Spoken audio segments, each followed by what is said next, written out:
शहाबुद्दीन गौरी का असल नाम मोहम्मद बिन साम था। वो अफगानिस्तान के इलाके गौर में पैदा हुए।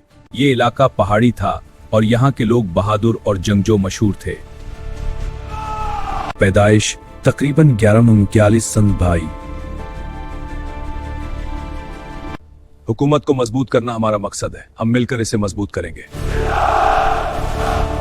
उनका असल मकसद था अपनी सल्तनत को फैलाना, हिंदुस्तान बरसगीर में इस्लामी हुकूमत कायम करना। हिंदुस्तान पर हमले। शहाबुद्दीन गौरी ने कई बार हिंदुस्तान पर हमले किए।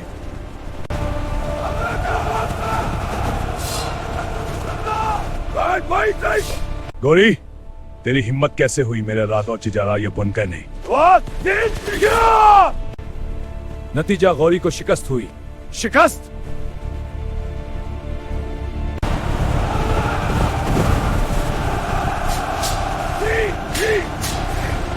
दोबारा हमला किया।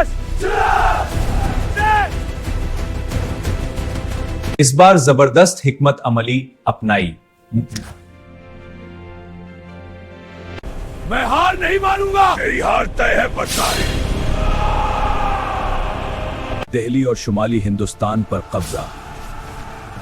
इस फतह ने नई सल्तनतों की बुनियाद रखी। ये जंग तारीख में बहुत अहम मानी जाती है क्योंकि इसी से मुसलमानों की हुकूमत का आगाज हुआ। सुल्तानत का क़याम जिंदाबाद। शहाबुद्दीन ने खुद हिंदुस्तान में नहीं रहे बल्कि अपने गुलाम जर्नेलों को हुक्मरान बनाया। सबसे अहम कुतुबुद्दीन ऐबक, जिसने बाद में दिल्ली सब की बुनियाद रखी और मुस्लिम हुकूमत का आगाज किया। दिल्ली सुल्तानत कायम की। इस पत्थर का रखो। बुनियाद मजबूत हो रही है। अगला पता लाओ। दीगर फतूहात। शहाबुद्दीन गौरी ने मुल्तान पर एक कब्जा किया और अपनी हुकूमत को वसी की। उन्हें दुश्मनों ने रास्ते में शहीद कर दिया।